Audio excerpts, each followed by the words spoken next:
할렐루야. 우리 4월 12일 부활절 중고등부 주일 예배를 하나님께 드리겠습니다. 다 같이 사도신경으로 우리들의 신앙을 고백하겠습니다. 나는 전능하신 아버지 하나님, 천지의 창조주를 믿습니다. 나는 그의 유일하신 아들, 우리 주 예수 그리스도를 믿습니다. 그는 성령으로 잉태되어 동정녀 마리아에게서 나시고 본디오 빌라도에게 고난을 받아 십자가에 못 박혀 죽으시고 장사된 지 사흘 만에 죽은 자 가운데서 다시 살아나셨으며 하늘에 오르시어 전능하신 아버지 하나님 우편에 앉아 계시다가 거기로부터 살아있는 자와 죽은 자를 심판하러 오십니다. 나는 성령을 믿으며 거룩한 공교회와 성도의 교제와 죄를 용서받는 것과 몸의 부활과 영생을 믿습니다. 아멘. 이 시간은 우리 함께 하나님께 찬양 드리도록 하겠습니다. 함께 찬양합니다.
이 시간은 우리 조은호 선생님 나오셔서 우리를 대표하여서 기도해 주시겠습니다. 우리 다 같이 기도합니다. 죽음을 이기시고 부활하신 주님, 우리가 함께 모여 찬양하고 예배드리는 것이 당연하지만 부족하나마 이렇게 각 가정에서 하나님을 잊지 않고 예배를 드리게 하시고 온라인으로라도 만나게 하시니 감사합니다. 이 자리에 모인 저희들 모두가 주님의 부활을 진정으로 기뻐하며 찬양합니다. 이 시간 온 마음과 정성을 다하여 주님을 예배할 수 있게 하옵소서. 지난 시간을 돌아보면 부활의 주님이 저희와 함께 하심에도 불구하고 평안함을 얻지 못하고 두려움에 떠는 연약한 존재 되었음을 고백합니다. 믿음이 부족함을 불쌍히 여겨주시고 항상 믿음으로 살아갈 수 있게 하옵소서. 질병과 공포로 살아가는 심령들을 찾아가 위로해 주시고 악한 세력을 깨뜨려주는 교회가 되게 하시며 코로나19가 더 이상 확산되지 않고 하루빨리 교회에서 예배가 드려질 수 있도록 도와주시옵소서. 등교 개학이 연기되고 온라인 개학이 시작되었으니 연기된 기간 동안 새 학기를 잘 준비할 수 있는 시간들로 채워주시고 스스로 효율적인 계획 속에 낭비되는 시간이 없도록 이끌어 주시옵소서. 오늘 이 시간 부활의 복된 소식을 대언하시기 위해 단위에 서신 전도사님을 성령님이 친히 붙드시고 권세 있는 말씀으로 저희 중고등부 친구들의 심령을 채울 수 있게 하옵소서. 오늘 하루도 주님께 맡기오니 부활의 주님을 만나게 하시고 부활의 주님을 바라볼 수 있는 눈을 열어주시옵소서. 저희들에게 산 소망이 되신 예수님 이름으로 기도합니다. 아멘.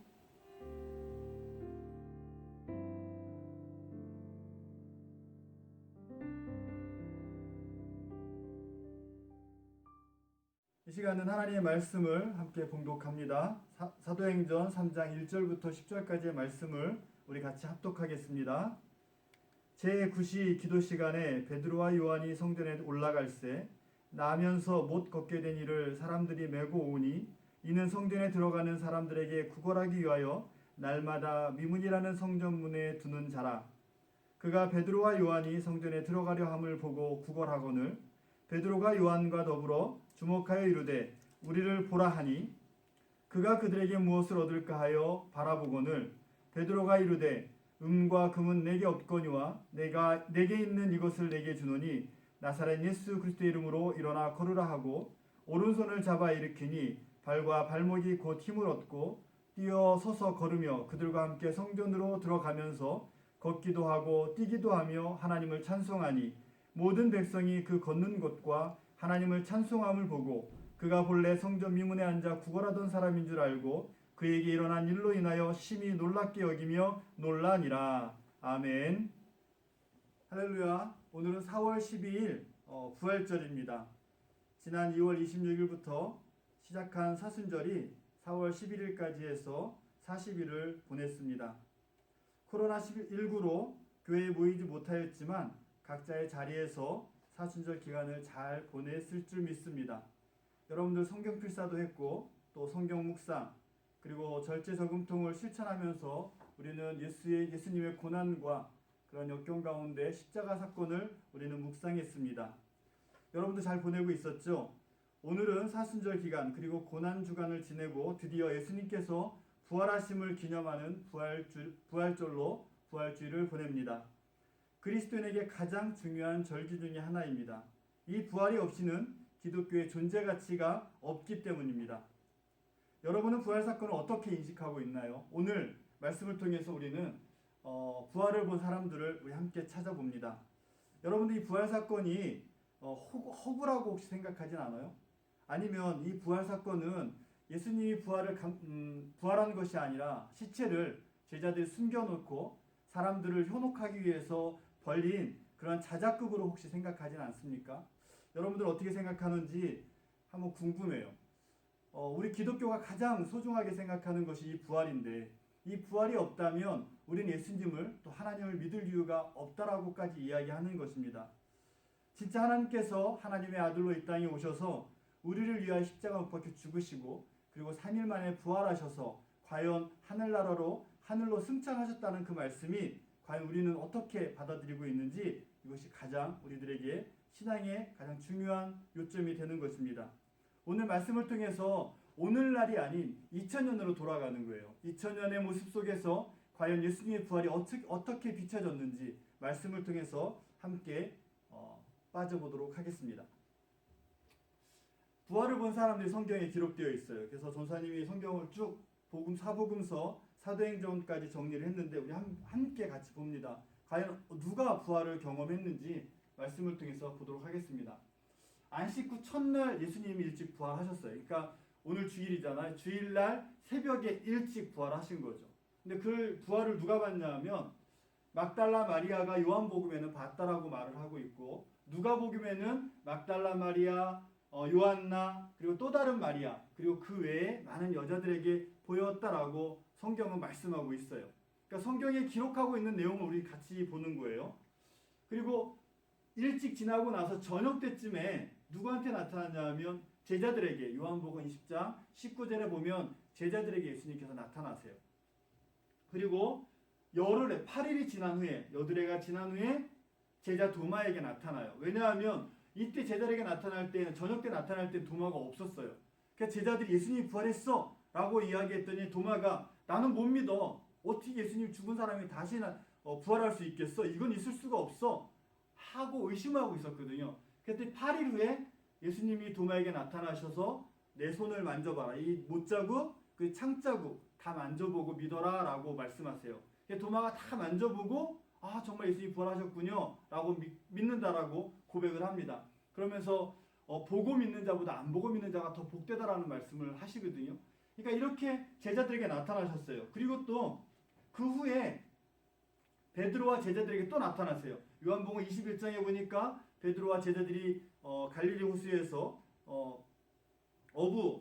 물고기를 잡을 때 그곳에 나타나셔서 물고기를 잡는 과정 속에 있었고 물고기를 잡아서 그리고 또 베드로와 또 제자들과 식사한 모습이 요한복음 21장에 나와요.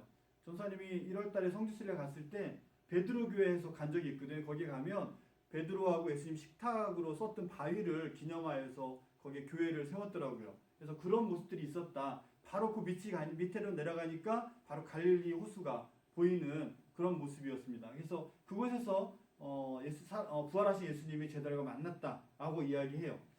또 성경을 보면 40일 동안에 많은 사람들이 보였다라고 그래요. 그래서 사도들에게 사도행전 1장 2절에 보면 40일 동안에 예수님께서 이 땅에서 부활한 모습으로 활동을 하셨고, 그리고 고린도서 15장으로 가면 사도 바울이 뭐라고 그러냐면 500여 형제에게 보였다라고 말씀하세요.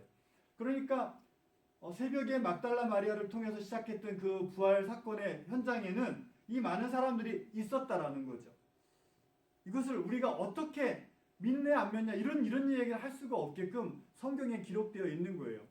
이 성경은 제자들이 기록한 것도 있지만 그리스도의 환경 가운데, 예수님께서 이 땅에서 사역한 모든 환경 가운데서 눈으로 보고 경험했던 사람들이 구전으로 전승되어졌던 것들을 문자로 기록했던 내용들이 정리되어 있는 거거든요. 그렇기 때문에 이것은 역사적인 가치가 있는 것이고, 이것이 허구다라고 말한다면, 이것이 자작극이다라고 말한다면 아마 이것이 2000년 동안 이어올 수 없는 사건인 거죠. 우리가 역사를 이야기할 때 그 역사가 왜 오늘날까지 전해지느냐 말하자고 한다면 그것은 그것에 그때 그 팩트가 오늘날 전해오는 거예요. 물론 그 팩트 가운데서 많은 이야기들이 붙여지기도 하고 삭제되기도 하고, 정말 핵심은, 그러나 사실은 전해져 오는 거죠.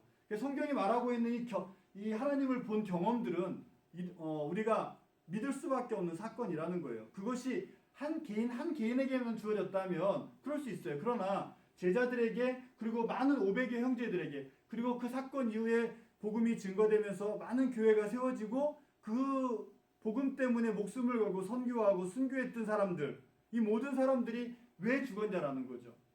허구이고 자작극이면 그들이 그렇게 죽을 이유가 없다라고 우리는 볼 수 있는 겁니다.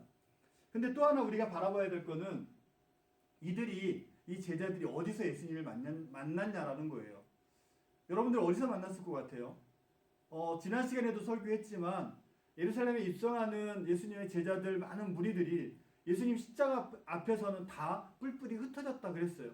근데 이 성경에서 보면 예수님이 부활한 사건을 만나는 사람들이 예수님 십자가 처형된 그곳에서 만나지 않아요. 11제자는 갈릴리에서 만나요.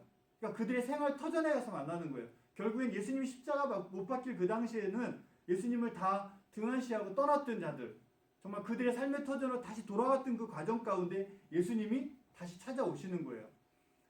예수님을 세 번 부인한 베드로도 갈릴리 호수에서 어부로서 활동하는 가운데 예수님을 만났기 때문에 그곳에서 있었다라고 아까 우리 이야기했죠. 그러니까 11제자의 삶의 터전에서 갈릴리에서 예수님을 만났고, 또 두 제자, 글로바 외의 그 두 제자는 엠마오로 가는 과정 속에서 만났다라고 성경이 기록하고 있어요. 그리고 베드로와 그 외 6명, 아까 말한 그들은 디베랴 호수에서 만났다라고 이야기하는 거죠. 자, 만난 장소를 우리가 보면 안타깝게 교회가 아니에요. 이 만난 장소를 보면 안타깝게도 예수님을 잘 따르던 그런 과정 속에서 만나지 않아요. 이 부활 사건은 그들의 삶의 터전 속에서 예수님이 직접 찾아오시는 거예요. 오늘날 우리 복음을 통해서 예수님을 만나고 성경을 통해서 예수님을 만나는 것은 2000년 전에 예수님께서, 부활하신 예수님께서 이 제자들을 찾아갔던 그 삶의 모습을 오늘날, 2000년이 지난 오늘날 성경을 통해서 똑같이 찾아오시는 거예요. 그 부활하신 예수님을 성경을 통해서 만난다라는 건 이때 이들이 이렇게 만났던 그 부활하신 예수님을 만나는 모습과 같다라고 이야기할 수 있어요. 그래서 여러분의 삶의 터전 가운데 예수님이 찾아오신다라는 것 너무너무 소중한 거예요. 하나님의 아들이신 그 예수님께서 여러분들의 삶의 자리에 찾아오셔서 부활의 증거를 보여주시고 오늘날 부활의 기쁨을 함께 맛볼 수 있게끔 해주신다는 것, 그것이 얼마나 큰 은혜이고 하나님께 우리를 사랑하시는 증거인지 모르겠습니다. 근데 예수님께서 그냥 찾아오셔서 그냥 보여만 주셨냐? 그렇지 않아요. 부활하신 예수님은 우리에게 또 해야 될 일들을 당부하시기도 하고 가르치시기도 하셨어요. 이런 것들을 하셨어요. 많은 사람에게 보이셨죠. 500여 명에게 보이셨으니까. 그리고 가르쳐 지키라 명하셨어요. 그러니까 복음을 증거하라고. 그러니까 가르쳐 지키는 건 물론 계명적인 것도 있고 율법적인 것도 있어요. 그러나 더 중요한 건 하나님께서 이 땅에 오셔서, 하나님께서 예수님의 몸으로 이 땅에 오셔서 우리를 위해 십자가에 못 박혀 죽으셨고, 그 죽음 때문에 우리가 하나님을 믿게 되었고, 다시 우리가 회복되었고, 그 예수님께서 부활하신 그 부활의 사건이 우리를 그렇게 하나님께서 사랑하시는 거에 대한 증거임을 가르쳐 지키게 하라는 거예요. 뭐 예수를 믿어서 복받아 이건 그 다음 문제고, 하나님께서 이 땅에 오셨다라는 거고, 그 하나님께서 오늘날 우리를 위해서 십자가에 못 박혀 죽으셨다는 그것이 복음이거든요. 그것을 전파라는 거예요. 왜? 부활하신 예수님을 이제 확인했으니까, 하나님께서 약속하신 성취를 이루셨으니까 우리는 그것을 어떻게 해야 된다? 전파해야 된다는 거예요. 그래서 우리가 복음을 좀 전파한다라는 것은 부활하신 예수님을 이 땅에 전파하는 게 참된 사명인 겁니다. 그것을 가르쳐 지키게 하라라고 명하셨고, 그 다음엔 하나님의 일을 말씀하셨어요. 이것은 뒤에도 이야기하겠지만, 하나님께서 예수님께서 부활하신 그 부활의 사건은 이 땅에서 어느 누구도 할 수 없는 그 사단의 세력 가운데서 하나님의 나라를 선포하는 일을 하셨기 때문에, 하나님의 자녀는 하나님의 일들을 감당하며 살아야 되거든요. 그런 부분들을 어떻게 해야 되는지 말씀하셨다라는 거예요. 그리고 하늘로 올라가셨어요.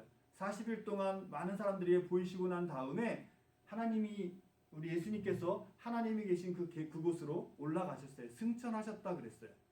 그래서 다시 또 자랑하면, 예루살렘에 갔더니 승천교회가 있어요. 그래서 이런 바위가 있는데 그 안에 그 승천교회는 지붕이 없어요. 예수님이 재림하실 걸 기대하고 지붕 없이 교회를 만들었는데, 예수님이 승천할 때 이렇게 발로 이렇게 딛고 올라갔다 해서 흔적이 있는 곳에 승천교회를 세웠더라고요. 믿거나 말거나. 그래서 하늘로 올라가셨다, 승천하셨다라고 말씀하세요. 그리고 약속하신 게 뭐냐면 다시 오시겠다라고 말씀하시는 거죠. 내가 이렇게 올라간 것처럼 다시 오시겠다라고 말씀하셨어요. 그러면서 내가 올라가지만 너희들에게 성령님을 보내주시겠다. 보혜사 성령님을 보내줄 테니까 그 성령님을 의지하며 살아라라고 말씀하세요. 이런 일들이 있었던 거죠. 부활하신 예수님이 제자들 500여 명의 성도들에게 보이셨으며, 그들에게 가르치고 명령하시고 하나님의 일을 말씀하시고, 그리고 그들이 보는 곳에서 하늘로 올라가신 놀라운 사건이 이 부활절날 있었던 거예요.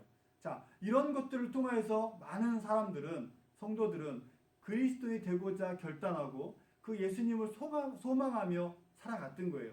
다시 오시겠다라는 그 약속을 지금도 신뢰하며 살아가는 거죠. 우리가 죽고 지금 없어질지 모르겠지만, 예수님이 오시는 그때에는 그 죽은 자도 일어나고 부활하고 다시 그 하나님 앞에서 심판을 받고 하나님의 나라로 들어가는 놀라운 영광을 경험할 것이다라고 성경은 말씀하고 있는 것입니다. 그래서 이 부활 사건을 통해서 우리가 또 바라봐야 될 것은, 승천 후 예수님이 승천하시고 난 다음에 제자들이 어떻게 했냐라는 거예요. 성도들이 어떻게 했느냐. 분명한 것은 예수님이 부활 사건을 경험한 이후부터 그들의 삶은 달라진다라는 거예요. 아까 말씀드린 것처럼 부활하기 전에, 십자가 사건 있기 전에는 다 그들이 예수님이 붙잡히시고 십자가 사건을 당할 때에는 다 각각 흩어져서 그들의 삶의 자리로 돌아갔지만, 하나님의 승천을 예수님의 부활을 경험하고 승천을 바라본 그들은 어떻게 했느냐라는 거죠. 먼저는 120명의 성도들이 모여서 힘써 기도했다라고 그랬어요. 흩어지지 말고 너희들 모여서 기도해. 그러면 성령님이 임할 거야. 라는 이야기를 하셨거든요. 그래서 사도행전 1장 14절에 보면 그들이 한 곳에 모여서 120명이나 되는 인원들이 모여서 그들이 기도하기에 힘써요. 기도하고 힘썼더니 성령님께서 임하시죠. 성령 충만함을 받아요. 그들이 막 방언을 하고 놀라운 기적들이 일어나는 거예요. 예수님이 승천하고 안 계시지만 그곳에는 하나님이신 성령 하나님께서 임재하셔서 이제는 통치하신다라는 거죠. 그랬더니 베드로와 제자들이 은혜를 받고 또 성령을 받고 그들이 밖에 나가서 설교를 시작해요. 즉 복음을 증거하기 시작해요. 너희들이 못 박은 분이 예수다. 그분이 하나님의 아들이다. 라는 이야기를 이야기하죠. 그래서 사도행전 2장 14절에 보면 첫 번째 설교를 하는데, 그 설교를 통해서 3,000명이 돌아와요. 3,000명이 그리스도인이 되는 거예요. 예수를 믿겠다라고 고백하는 거예요. 이런 놀라운 기적이 언제 일어나냐면 예수님이 승천하시고 난 다음에 성령 충만함을 받고 난 다음에 일어나는 일이라는 거죠. 그리고 오늘 본문 베드로와 요한이 성전에 올라가다 미문 앞에 있는 안진뱅이를 만남으로 인해서 그들에게 내게는 은과 금이 없지만 나사렛 예수 이름으로 일어나 걸으라라는 놀라운 기적을 일으키죠. 이것이 언제 일어나요? 예수님이 함께 있을 때 일어나는 것이 아니었어요. 승천하시고 난 다음에 부활하신 예수님이 승천하시고 부활을 바라본 예수님의 제자들이 했던 모습인 거죠. 저는 베드로가 3번 부인해서 다굴기 전에 3번 부인해서 정말 하나님 예수님이 십자가 못 박히는 그 사건을 바라보지 못하고 그 갈릴리로 가서 자기의 일을 할 때 어떤 심정이었을까 한번 생각해봐요. 3년 동안 따라다니면서 많은 경험을 하고 이적을 바라봤는데 예수님이 정말 십자가에 못 박히는 그 사건 속에는 그가 없었단 말이죠. 그런데 부활하신 예수님이 직접 찾아오셔서 그에게 내가 나를 사랑하느냐 3번 물으며 내 양을 먹이라라고 하는 그 하나님의 예수님의 그 당부, 그 명령, 그 앞에 그는 어떤 결단을 했을까? 아마 이런 결단을 하지 않았을까 싶어요. 설교했더니 3,000명이 회개가 되고 그 다음에 두 번째 설교했더니 5,000명이 돌아오는 역사가 있거든요. 지금 같으면 인구가 많으니까 그럴 수 있을 것 같아요. 근데 이 당시에는 인구가 그렇게 많지도 않았단 말이죠. 근데 설교를 듣는 사람이 3,000명이 돌아왔다라는 것, 더 이상의 많은 사람이 설교를 들었다는 것이고 그들이 마음의 변화가 생겨서 주님께로 왔다라는 건데 이것이 언제 일어났었냐? 승천 후에 성령 충만함을 받은 이후에 일어난 사건이라는 거예요. 예수님이 부활하신 사건은 단순히 예수님이 십자가에 못 박혀 죽고 우리의 죄를 위해서 십자가에 못 박혀 죽으시고 부활하셔서 이것만으로 끝나는 것이 아니라 그 이후에 이런 사건들을 통해서 복음이 증거되어지고 하나님 믿는 자들이 하나님께로 돌아오는 놀라운 역사가 지금도 일어나고 있다는 것, 우리는 그것을 바라보고 있는 것입니다. 그래서 예수님의 부활의 사건은 이렇게 좀 얘기할 수 있어요. 부활 전에는 회피자였어요. 도망자였어요. 겁장이었어요. 또 베드로가 예수님을 잡으러 온 사람의 귀를 칼로 자르는 혈기를 부렸던 사람이에요. 즉 부활 전에는 그들이 하나님 앞에서는 이런 존재였던 거죠. 그러나 예수님의 부활 사건 이후에 이들은 변해요. 어떻게 변하냐면 부활 후에는 이렇게 변했어요. 그들이 모여서 기도했고요. 베드로와 제자들이 설교했고요. 그리고 전도했고요. 그리고 안진뱅이를 이렇게 세웠던 것처럼 치료했고요. 그리고 그들은 십자가에 못 박혀 죽었어요. 뭐 때문에? 예수님의 부활 사건 때문에. 하나님께서 이 땅에 오셔서 우리를 위해 십자가에 못 박혀 죽으셨다라는 사건을 증거하면서 그들이 보았기 때문에, 그들이 경험했기 때문에 순교할 수밖에 없었어요. 본 것을 이야기하지 않을 수가 없었기 때문인 거죠. 그러니까 예수님의 부활 사건은 이런 놀라운 변화가 있었던 거예요. 우리가 예수님 믿는다라고 고백한다면 우리에게 이런 변화가 있어야 되는 거죠. 예수님 믿기 전에는, 부활 사건을 만나기 전에는 우리는 교회를 회피했던 사람이에요. 우리는 말씀을 보라고 그러면 도망갔던 사람이에요. 우리는 예수 믿는다라고 고백하는 게 무서워서 시판을 놓고 기도를 3초 이상 못했던 겁쟁이에요. 그리고 우리는 나의 안전을 위해서 싸웠지, 나를 뭐라고 하고, 나를 모방하고, 나를 비방하고, 나를 모욕하는 자들을 위해서 혈기를 부렸지, 하나님을 위해서, 예수님을 위해서 혈기를 부려본 적은 없는 사람들이에요. 그러나 예수 부활을 경험한 사람들은 예수 그리스도가 나를 위해 십자가 못 박혀 죽으셨고 다시 3일 만에 살아나셨고 약속을 성취하셨다는 걸 우리가 안다면 우리는 기도자가 되는 것이고 하나님의 말씀을 증거하는 자가 되는 것이고 그리고 우리는 하나님의 예수 그리스도의 이름으로의 능력으로 우리는 치료자의 삶을 살 수 있는 거고 우리는 과감하게 하나님 때문에 예수님 때문에 순교할 각오도 감당하는 거예요. 코로나19 때문에 예배가 안 드려지니까 편해요? 좋아요? 주일날 교회 안 오니까 살 것 같아요? 그러나 그런 사람들은 이런 사람들이 되는 거죠. 정말 우리가 가야 될 곳, 우리가 예배 드려야 될 곳, 찬양해야 될 곳, 경배해야 될 분이 누군지 모르고 도망다니는, 회피하는 자의 모습으로 살아가는 거예요. 그러나 영상이라도, 주일 영상 예배라도 드리면서 그 하나님의 사랑을 간절히 간구하는 자, 그들은 부활의 경험을 경험한 것이고 예수를 만난 것이고 부활하신 예수님 때문에 내가 오늘 살고 있다고 고백하는 자이고 그러한 사람은 이런 모습으로 기도자, 설교하는 사람, 전도하는 모습으로 치료하는 모습으로 또 십자가 앞에서 순교의 각오로 살아가는 결단한 삶의 모습이 돼야 된다는 거죠. 그래서 우리는 부활의 능력을 경험합니다. 이런 걸 경험하게 되는 거죠. 부활을 알기 전에는 세상에 살았던 사람들이에요. 그러나 우리 부활을 경험한 우리는 하늘의 소망을 두고 살아가는 거예요. 그래서 이 땅에서 이루어지는 것 같고 혈기 부리지 않아요, 우리는. 근데 하나님의 일에 대해서는 혈기를 부릴 수밖에 없어요. 왜 주일날 교회에 와서 예배드리는 걸 방해해? 혈기 부려야 되죠. 왜 종교를 핍박해? 혈기 부려야 되죠. 그러나 우리가 하나님께로 나아간다라는 것, 하나님을 예배한다라는 것, 어떤 건지 우리는 깊이 생각해야 돼요.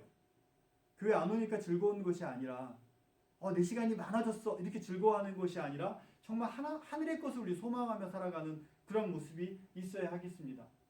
또한 부활의 능력은 죽음을 생명으로 바꾸셨어요. 우리는 기껏 살아야 120년밖에 못 살아요. 그러나 예수님을 믿고 부활의 경험을 믿는 사람들은 영원한 생명을 얻어요.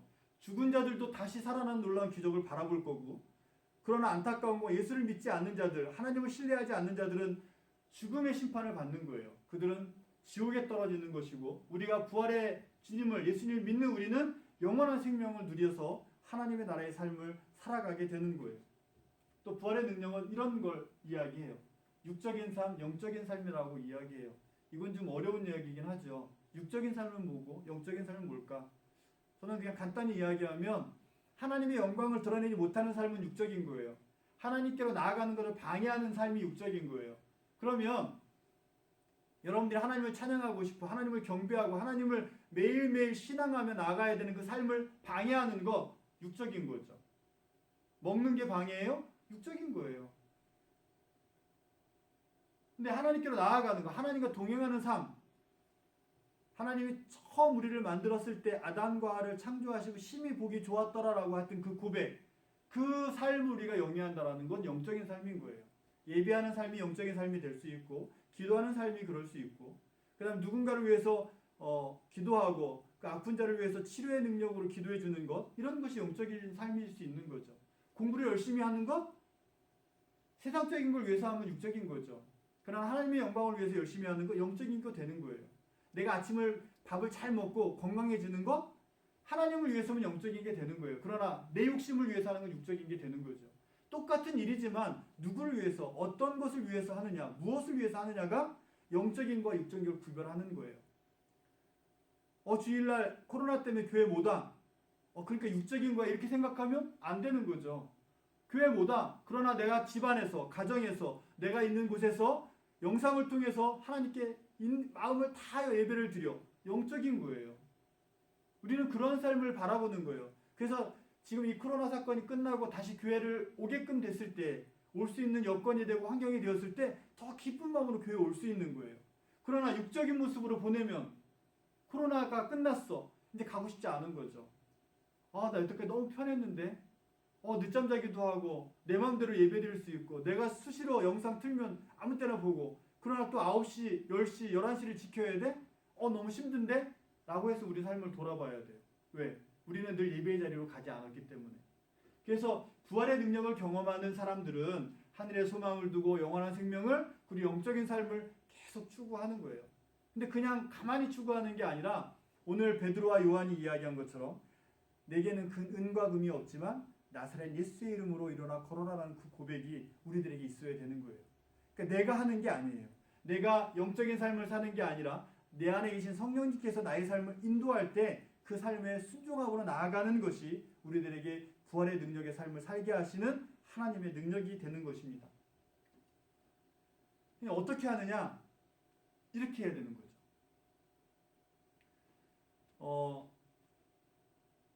여러분들 부활의 삶을, 또 부활의 능력을, 하나님을 신앙하며 사는 삶에 대한 그 능력의 삶은 전사님은 베드로가 고백한 이 삶밖에 없다라고 생각을 해요. 내가 기도를 열심히 해서 새벽 예배 열심히 나가서 내가 정말 하나님과의 관계 속에 성경을 10독, 10독하고 100독하고 이렇게 해서 영적인 삶이 되느냐? 전사님 그렇게 생각하지 않고요. 성경을 읽어요. 그리고 기도해요. 말씀을 봐요. 그 다음에 뭘 해야 돼요? 이렇게 살아야 돼요. 내게는 은과 금이 없어요. 내게는 있는 것이 없지만 내게 정말 소중하게, 내가 정말 가장 고귀하게 생각하는 거 너에게 주는데 그게 뭐야? 예수 그리스도의 이름으로 일어나 걸으라라는 거예요. 즉 베드로와 요한은 그의 삶은 예수님의 부활을 사건을 만나기 전에는 자기 중심적이었어요. 예수님 십자가에 못 박혀 죽으시네? 나는 이제 예수님을 잃어버렸네. 돌아가야지. 갈릴리로 갔던 것이지만 부활의 경험을 만난 베드로와 요한은 가장 소중한 예수님의 이름으로 그 치료의 능력을 그 안진뱅이를 이렇게 세우는 놀라운 기적을 하세요. 그걸 누가 한 거예요? 베드로 요한이? 아니요. 베드로와 요한이 외친 나사렛 예수의 이름으로 그런 능력이 나타나는 거예요. 여러분들이 하나님의 능력으로 살고 싶어요? 여러분들이 부활의 능력으로 이 땅에 살고 싶어요? 여러분들이 정말 하나님께서 주시는 지혜로 이 땅에 살고 싶어요? 그러면 이렇게 사는 거예요. 내가 하는 게 아니라 하나님께서 내 안에서 할 수 있도록 나를 어떻게 해요? 드려야 되는 거예요. 예배해야 되는 것이고 기도해야 되는 것이고 그러고 나서 결단하고 이렇게 사는 거예요. 하나님이 안 주셨어요. 그런 마음을 안 주셨어요. 하나님이 내게 그런 걸 주지 않으셨어요. 하나님이 그러한 기적을 보이지 않아 주셨어요. 기도에도 응답이 없어요. 이런 고백은 이렇게 살지 않는 거예요. 이렇게 사는 건 내게 주어지지 않아도 내게 있는 것을 내게 주노니 뭐가 있겠어요? 베드로와 요한이 예수님밖에 없었단 말이에요. 그것을 그에게 선포했어요. 그렇게 살았어요. 여러분들에게 주어진 거 없을 수 있어요. 왜냐하면 하나님께서 우리 미래를 알 수 없으니까. 그러나 여러분들이 예수 그리스도 이름으로 세상을 살아가면 하나님께서 채워주시는 것 족족 여러분들이 그렇게 사용할 수 있는 힘이 생기는 거예요. 우리는 그러한 능력으로 살아야 하는 겁니다.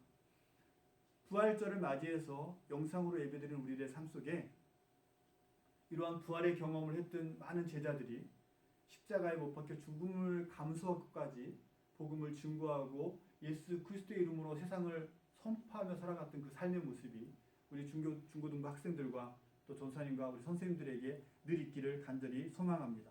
사랑하는 여러분, 여러분은 부활을 확신하나요? 어떻게 예수님의 부활을 믿으시나요? 오늘날 우리는 성경을 통해서 예수님의 부활을 경험하게 됩니다. 그리고 2000년 전의 이 모습을 우리는 통해서 생생한 예수님의 모습을 우리는 바라보고 있고 그 제자들의 또 사도들의 증언을 보고 있는 것입니다. 이 놀라운 사건은 그냥 이루어지는 것이 아니라 창조주 하나님께서 많이 하실 수 있는 사건인 거고 그 부활의 능력인 것입니다.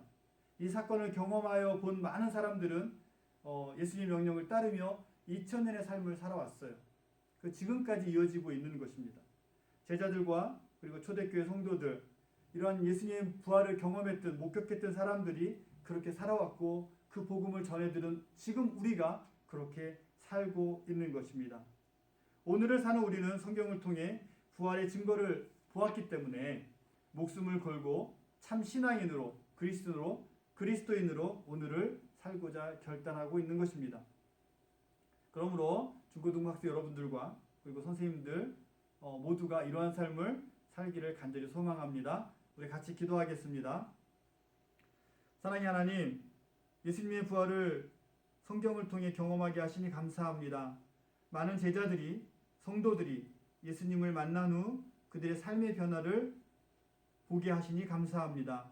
특히 베드로가 부활하신 예수님을 만난 후 설교가로, 전도자로, 또 치유자로, 그리고 결국 복음을 위한 순교자로 삶을 사는 것을 우리가 바라보는 것처럼 오늘 부활을 맞이하여 우리 중고등부 학생들이 또 부활의 소망을 품고 부활의 능력으로 자신의 삶을 살아내도록 인도하여 주옵소서. 그리고 하늘의 소망을 두고 영생을 품고 영적인 삶을 이 땅에서 실현해내는 하나님의 자녀로 바로 설 수 있도록 인도하여 주옵소서. 아버지 되신 하나님을 온전히 신앙하는 그리스도인으로 살아가도록 함께하여 주옵소서. 이 모든 말씀을 예수님의 이름으로 기도합니다. 아멘. 헌금 찬양 드리겠습니다. 찬양하시면서 준비하신 헌금을 하나님께 드립니다. 여러분들 매주 광고하고 있는데 여러분들 주일 헌금 또 여러분들 11조 헌금, 감사 헌금 잘 하고 있을 줄 믿습니다. 교회 안 오니까 내 마음대로 사용해 이게 아니라 잘 모아뒀다가 교회 올 때 하시면 되고요. 그리고 혹시 부모님들이 오시면 부모님을 통해서 헌금하면 되고요. 그 다음에 우리 절제저금통 잘 하고 있죠. 이만큼 모였는데 여러분들하고 선생님들하고 함께 모일 때 여기다 넣고 이거는 또 교회에서 선생님들하고 협의하여 또 준비하는 대로 사용하도록 그렇게 하고 어디 기부를 하든 또 가난한 자를 돕든 그렇게 하겠습니다. 우리 찬양하면서 헌금 찬양 드립니다.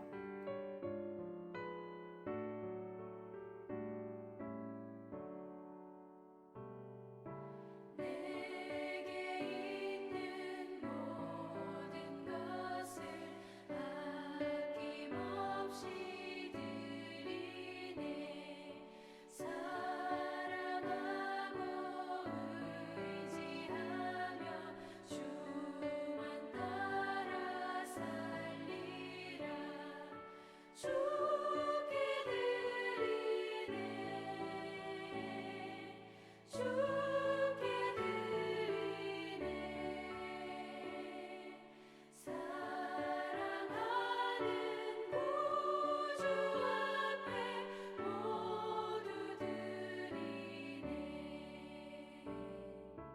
시간은 우리 찬양 기도의 시간입니다. 우리 고3들을 위해서 또 수험생들을 위해서 그리고 우리 각각의 믿음을 위해서 우리 같이 기도합니다. 다 같이 기도하겠습니다. 사랑의 하나님 감사합니다. 우리 고3 학생들, 수험생들을 기억하셔서 하나님의 뜻을 이루는 자들이 되도록 인도하여 주옵소서. 코로나19로 또 수능일이 또 연기된 가운데 있습니다. 많이 긴장하고 또 마음속으로 많이 두렵고 떨림이 있을 터인데 하나님께서 함께 하셔서 이들의 마음을 붙잡아 주시고 하나님의 뜻을 이루는 자로 세워주시길 간절히 바라고 원합니다. 세상의 기준과 세상의 가치로 하나님의 놀라운 뜻을 바라보지 않도록 하나님 도와주시고 온전히 하나님께서 우리를 만드신 피조물의 시선으로 하나님을 바라보는 은혜를 허락하여 주옵소서. 시험을 통해서 세상의 기준을 맞춰가지만 그 기준을 통하여서 하나님의 뜻을 이루는 선한 도구가 되어지도록 인도하여 주옵소서. 인간의 모든 역사가 하나님의 섭리 안에 있음을 인정하고 창조주 하나님을 신뢰하며 시험을 준비하도록 지혜와 명철을 허락하여 주옵소서. 내가 무엇을 계약하고 성취하려는 욕심보다는 하나님의 계획과 뜻을 깨닫고 하나님의 일을 위해서 내 인생을 설계할 수 있는 그러한 지혜로운 자들이 되어지도록 인도하여 주옵소서. 그리고 중고등부 학생들의 믿음을 위해서 기도합니다. 믿음은 들음에서 난다고 말씀하셨습니다. 우리가 말씀을 통해서 하나님을 만나고 또 부활하신 예수님을 만나고 성령님을 만남으로 인하여서 예수 그리스도의 삶을 보게 하시고 하나님의 놀라운 능력이 오늘 내게 임하고 있음을 깨닫게 하셔서 믿음의 자녀의 삶을 실천하며 살 수 있도록 인도하여 주옵소서. 이 모든 것이 하나님의 영광이며 하나님의 뜻임을 알고 부활하신 예수님처럼 늘 하나님의 말씀에 순종하며 살아가는 우리 중고등부 학생들이 되어지도록 인도하여 주옵소서. 예수님의 이름으로 감사하며 기도드리옵나이다. 아멘.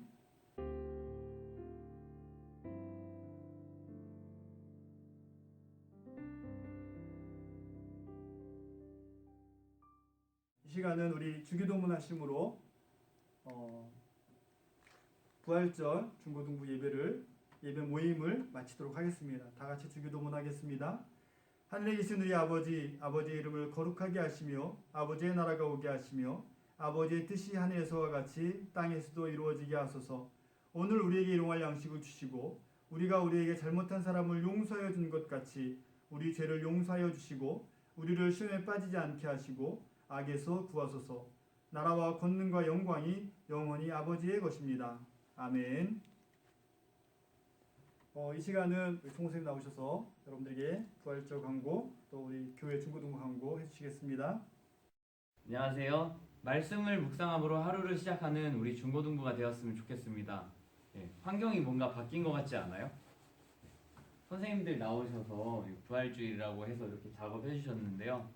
꽃이 실제로 보면 더 예쁜 것 같아요. 저도 사진으로 봤었는데 훨씬 예쁜 것 같아서 영상에는 여기 다 나오게끔 이렇게 촬영해달라고 말씀드렸거든요. 잠시 광고 드리겠습니다. 코로나19로부터 이제 좀 부활절 맞아서 더 이렇게 회복이 되고 사람들도 또 많이 괜찮아졌으면 좋겠어요.